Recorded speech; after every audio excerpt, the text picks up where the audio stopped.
여러분, 만약 여러분이 평생 가족을 위해 헌신했는데 어느 날 짐 취급을 받는다면 어떻게 하시겠습니까?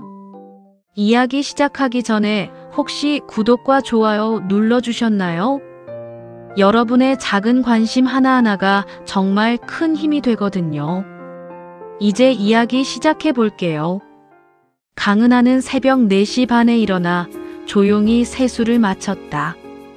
72세의 몸이지만 40년간 몸에 밴 습관은 쉽게 바뀌지 않았다. 부산 연제구 작은 아파트는 혼자 살기에도 썰렁했지만 이제 익숙해졌다. 간단한 아침을 챙겨 먹고 5시 10분이 되면 어김없이 집을 나선다. 지하철 2번 갈아타고 버스를 타면 연산초등학교에 도착하는 시간이 6시 30분. 30년간 한 번도 지각한 적 없는 것이 은하의 자랑이었다. 급식실에서 은하는 하루 1200명분의 식사를 준비한다. 감자 껍질을 벗기고 양파를 썰고 거대한 솥에서 국을 끓이는 일. 젊은 동료들도 힘들어하는 일을 은하는 묵묵히 해낸다. 아이들이 급식 아줌마 오늘 반찬 맛있어요 라고 말할 때면 하루 종일 쌓인 피로가 눈 녹듯 사라진다. 그래서 그녀는 이 일을 사랑했다. 누군가를 먹여 살린다는 것, 그것이 은하가 평생 해온 일이자 존재의 이유였다. 남편 기철이 세상을 떠난 지도 벌써 15년. 그때도 은하는 혼자서 모든 것을 감당해야 했다. 장례식장에서 조문객들을 맡고 49제를 치르고 민호의 대학 등록금을 마련하기 위해 새벽부터 밤까지 일했다. 우리 아들만 잘 키우면 돼, 고생 좀 하면 어때, 그렇게 스스로를 달래며 살았다. 민호가 결혼할 때도 손주가 태어날 때도 은하는 언제나 그 자리에 있었다. 오후 3시 일과를 마치고 집으로 돌아오면 진짜 하루가 시작된다. 아들 민호네 집으로 가서 손주 지훈이를 돌보고 저녁 준비를 해야 한다. 며느리 윤정이는 회사 일이 바쁘다며 매일 7시가 넘어서야 들어온다. 어머니가 계셔서 정말 다행이에요. 어쩔 뻔했어요. 처음에는 그 말이 고마웠다. 자신이 필요한 사람이라는 느낌, 가족에게 도움이 되는 사람이라는 뿌듯함이 있었다. 손주 지훈이가 태어났을 때는 정말 기뻤다. 윤정이 고맙다며 안아주던 순간은 가슴이 벅찼다. 나는 엄마니까 당연히 해야지, 희생을 삶의 기본으로 여기며 살아온 은하였다. 가족의 중심에서 모든 것을 떠받치는 기둥 같은 존재로 말이다. 하지만 어느 순간부터인가 감사의 말 대신 요구가 늘어갔다. 어머니, 지훈이 학원차로 데려다 주세요. 반찬통 좀 더 큰 걸로 준비해 주세요. 이번 주말에 대청소 좀 도와주실 수 있죠? 은하는 그럴 때마다 그래, 내가 해야지 하며 고개를 끄덕였다. 가족이니까, 엄마니까, 시어머니니까 당연한 일이라고 생각하면서 변화는 서서히 시작되었다. 며느리 윤정이는 직장일이 바쁘다는 이유로 집안일을 하나둘씩 은하에게 떠넘기기 시작했다. 처음에는 부탁이었다. 어머니, 죄송한데 오늘 좀 늦을 것 같아요. 저녁 준비 부탁드려도 될까요? 그런 말투였다. 은하는 기꺼이 도왔다. 며느리도 힘들겠구나 싶어서였다. 하지만 시간이 지나면서 부탁은 점점 명령으로 바뀌어 갔다. 어머니, 빨래는 흰 옷과 색깔 옷을 꼭 나눠주세요. 섞여서 빨면 옷이 상해요. 윤정의 목소리에는 이제 미안함이 없었다. 어머니, 저녁은 6시 전에 차려야 합니다. 지훈이 학원 가야 해서요. 반찬도 아이 입맛에 맞게 짜지 않게 해주시고요. 그 말들은 점점 은하의 가슴에 깊은 상처를 남겼다. 언제부터 고마워하는 며느리가 아니라 지시하는 며느리가 되었을까? 더 충격적인 건 아들 민호의 태도였다. 엄마 이번 주에도 반찬 좀 넉넉히 해놔요. 우리 집 냉장고가 작아서 자주 못 가거든요. 아들조차 은하를 가족 구성원이 아닌 살림 담당자처럼 대하기 시작했다. 반찬을 해달라고 부탁하는 게 아니라 당연히 해야 할 일인 양말했다. 은하는 그럴 때마다 가슴 한구석이 서늘해지는 걸 느꼈다. 어느 토요일 오후 윤정이 말했다. 어머니 오늘 대청소 좀 해주실 수 있죠? 저는 친구들이랑 약속이 있어서요. 지훈이는 학원 보내드릴게요. 은하는 하루 종일 걸레질을 하고 화장실을 닦고 베란다를 정리했다. 저녁 무렵 돌아온 윤정이는 집이 깨끗해졌네요 라는 말 한마디만 던지고는 방으로 들어가 버렸다. 고맙다는 말도 없었다. 결정적인 순간이 왔다. 환절기 독감이 유행할 때였다. 은하는 몸살 기운에 열까지 나면서 꼼짝할 수 없을 정도로 몸이 아팠다. 평소 같으면 약국에서 감기약이라도 사다가 먹겠지만 이번에는 정말 심했다. 침대에서 일어날 수조차 없었다. 민호에게 전화를 걸어 아픈 것 같다고 했더니 잠시 후 윤정이가 전화를 걸어왔다. 어머니 많이 아프세요. 그럼 밥은 어떻게 해요? 지훈이 학원 끝나면 배고플 텐데요. 약국 가서 약 좀 사드릴까요? 그 말을 듣는 순간 은하는 망치로 머리를 맞은 것 같은 충격을 받았다. 아픈 시어머니를 걱정하는 게 아니라 밥 걱정부터 하는 며느리. 그 순간 깨달았다. 자신이 사랑받는 가족이 아니라 그냥 공짜 일꾼에 불과하다는 사실을. 허리 통증이 시작된 건 작년 겨울이었다. 처음엔 단순한 근육통이려니 했다. 40년간 서서 일하고 무거운 솥을 들어올리다 보니 허리가 아픈 게 당연하다고 생각했다. 하지만 통증은 점점 심해졌다. 아침에 일어날 때마다 허리가 굳어 있었고 오래 서 있으면 다리까지 저려왔다. 그래도 은하는 참았다. 병원 가는 시간에 차라리 집안일을 하나라도 더 하는 게 낫다고 생각했다. 어느 날 급식실에서 국솥을 옮기다가 허리에 전기가 오르는 듯한 통증이 왔다. 순간 주저앉을 뻔했지만 겨우 버텼다. 동료들이 괜찮냐고 물었지만 괜찮다고 했다. 그런데 집에 돌아가서는 정말 움직일 수가 없었다. 민호에게 전화를 걸어 병원에 좀 데려다 달라고 했더니 바쁘다며 택시를 타라고 했다. 혼자 택시를 타고 병원에 갔다. 엑스레이와 MRI를 찍어보니 의사의 표정이 심각했다. 허리 디스크가 많이 진행되었고 신경을 누르고 있어 수술이 필요하다는 진단이었다. 보호자분과 상의해 보세요. 의사의 말에 은하는 고개를 끄덕였지만 마음 한구석이 무너져 내렸다. 수술이라니. 평생 큰 병 한 번 없이 건강하게 살아왔는데 수술 날짜를 잡았다. 민호에게 말했더니 그날은 회사 일이 있다며 혼자 가라고 했다. 윤정이도 지훈이 돌봐야 한다며 못 간다고 했다. 결국 은하는 혼자 병원에 가야 했다. 수술 전날 밤 잠이 오지 않았다. 혹시 수술 중에 무슨 일이 생기면 어떡하지? 가족들에게 마지막 인사라도 해야 하는 건 아닐까, 그런 생각들이 머릿속을 맴돌았다. 수술 당일 아침 일찍 병원에 도착했다. 대기실에는 수술을 앞둔 환자들과 그 가족들이 앉아 있었다. 옆자리 할머니는 아들, 딸, 며느리, 손주들까지 둘러싸고 있었다. 어머니 무서우시죠? 괜찮을 거예요. 손을 꼭 잡아드릴게요. 그 모습을 보며 은하의 눈가에 눈물이 맺혔다. 나는 왜 혼자일까? 평생 가족을 위해 살았는데 정작 내가 아플 때는 아무도 옆에 없구나. 수술은 다행히 성공적으로 끝났다.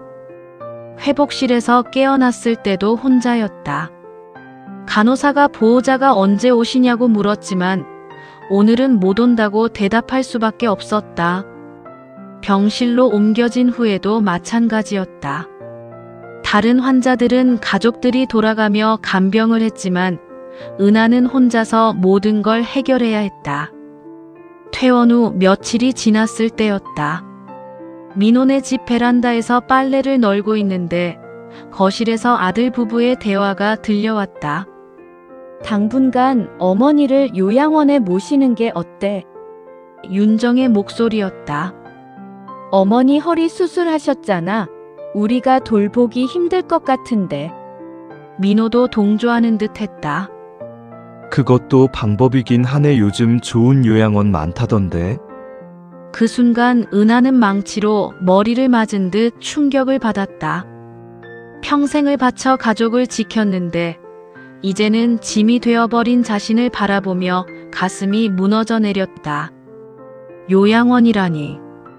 그곳에 가면 정말 끝이구나 싶었다. 요양원 이야기를 들은 후 며칠간 은하는 잠을 제대로 이루지 못했다. 밤마다 눈을 감으면 허름한 요양원 복도와 무기력하게 앉아있는 노인들의 모습이 떠올랐다. 나도 저렇게 되는 건가? 아무도 찾아오지 않는 쓸쓸한 노인이 되는 건가? 그런 생각들이 머릿속을 어지럽혔다. 하지만 동시에 다른 생각도 들었다. 정말 이대로 끝낼 것인가? 72년을 남을 위해 살았는데 남은 인생마저 남의 시선에 맞춰 살아야 하나? 어느 날 밤 은하는 오래된 서랍을 뒤져 통장을 꺼냈다. 평생 모은 돈이 얼마나 되는지 계산해봤다. 아파트 전세금과 퇴직금 그리고 조금씩 모아둔 적금까지 합치면 여수 앞바다가 보이는 작은 집 하나 정도는 살 수 있을 것 같았다. 예전에 급식실 동료 미경이가 여수로 이사를 가며 놀러 오라고 했던 말이 떠올랐다. 그때는 그냥 인사치레인 줄 알았는데 이제는 정말 가고 싶어졌다. 결심을 굳힌 은하는 조용히 준비를 시작했다. 민호 가족이 제주도 여행을 간다고 했을 때가 기회라고 생각했다. 그들이 떠난 다음 날부터 본격적으로 움직였다. 부동산에 가서 아파트 매물을 내놓고 여수 쪽 집들을 알아봤다. 바다가 보이는 작은 단독주택이 마음에 들었다. 정원도 있어서 텃밭을 가꿀 수 있을 것 같았다. 짐을 정리하는 것은 생각보다 쉬웠다. 평생 모은 물건들이 생각보다 많지 않았다. 사진 앨범과 몇 벌의 옷 그리고 소중한 그릇 몇 개가 전부였다. 가구들은 대부분 새집 주인에게 넘기기로 했다. 어차피 새로 시작하는 인생인데 새로운 물건들로 채워나가고 싶었다. 이삿짐 센터에서 짐을 실어 가던 날 은하는 이상하게 후련했다. 무거운 짐을 내려놓는 기분이었다. 그동안 얼마나 많은 것들에 얽매여 살았는지 그제야 깨달았다. 가족의 기대 며느리의 요구 시어머니로서의 의무 그 모든 것들로부터 자유로워지는 순간이었다. 3일 후 제주도에서 돌아온 민호가 텅 빈 집을 보고 놀라서 전화를 걸어왔다. 엄마, 이게 무슨 일이에요? 집이 왜 이래요? 도둑이라도 든 건가요? 당황한 목소리였다. 은하는 차분하게 대답했다. 이제 나 내 인생을 살려고 여수로 이사 갔어. 얼마 후 민호와 윤정이가 여수까지 찾아왔다. 윤정이는 울분을 터뜨렸다. 어머니 갑자기 왜 이러세요? 우리가 뭘 잘못했다고 이러시는 거예요? 하지만 은하는 더 이상 흔들리지 않았다. 잘못한 게 아니야. 나는 그냥 더 이상 가정부로 살고 싶지 않을 뿐이야. 박봉의 조리사 강은하가 아닌 한 사람. 강은하로 살고 싶어. 그 말을 듣고 민호가 어색하게 웃었다. 엄마, 무슨 말을 하시는 거예요? 하지만 은하의 마음은 이미 단단해져 있었다. 여수에 도착한 첫날 은하는 오랜 친구 미경의 도움을 받아 작은 집에 들어갔다. 바다가 보이는 단층 집은 생각보다 아담하고 따뜻했다. 미경이가 미리 와서 청소를 해놨는지 깨끗하게 정리되어 있었다. 은하야, 이제 정말 내 집이다. 미경의 말에 은하는 고개를 끄덕였지만 실감이 나지 않았다. 내 집이라니 평생 남의 집에서 살다가 이제야 진짜 내 집을 갖게 된 기분이었다. 저녁 무렵 미경이가 돌아간 후 은하는 혼자 집안을 둘러봤다. 작은 거실과 방 하나 그리고 바다가 내려다 보이는 작은 부엌. 모든 것이 소박했지만 평온했다. 창문을 열자 바닷바람이 불어왔다. 짠 냄새가 코끝을 스쳤고 파도 소리가 귓가에 들려왔다. 부산에서 살 때도 바다와 가까웠지만 이렇게 직접 바다를 바라보며 사는 건 처음이었다. 저녁을 준비할 시간이 되었다. 하지만 누구를 위해 차려야 할지 몰라 한참을 멍하니 서 있었다. 그러다 문득 깨달았다. 나를 위해 차리면 되는구나. 평생 처음으로 자신만을 위한 밥상을 차리는 순간이었다. 간단한 된장찌개와 나물 몇 가지 그리고 따뜻한 밥 한 그릇.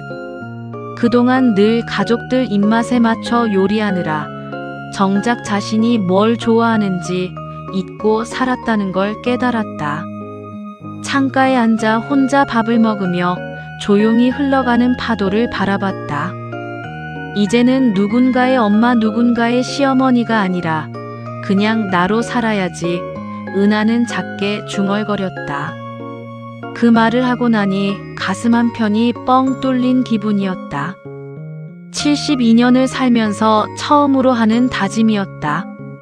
며칠 뒤 예상했던 일이 일어났다. 아들 민호가 찾아온 것이다. 엄마 미안해요. 우리가 잘못했어요.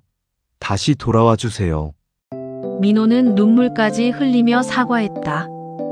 윤정이도 함께 와서 앞으로는 어머니를 잘 모시겠다고 약속했다. 하지만 은하는 웃으며 고개를 저었다. 민호야, 고마워. 하지만 이제는 내가 행복해지고 싶어. 너희들도 너희만의 삶을 살아가렴. 민호는 이해할 수 없다는 표정이었다. 엄마가 혼자서 뭘 하시려고요? 이런 외진 곳에서요. 하지만 은하의 마음은 이미 단단해져 있었다. 혼자라고 외로운 게 아니야. 오히려 이제야 진짜 살아가는 기분이 들어. 며칠을 더 머물다 간다는 민호를 은하는 정중히 거절했다. 이제 정말 홀로 서고 싶었다. 새로운 일상이 시작되었다. 매일 아침 7시에 일어나 간단한 아침을 먹고 바닷가로 나간다. 동네에서 키우는 강아지 별이가 어느새 은하를 따라다니기 시작했다. 별이와 함께 모래사장을 걸으며 새벽 바다를 바라보는 시간이 하루 중 가장 좋았다. 오후에는 집 뒤 작은 텃밭에서 상추와 토마토를 기른다.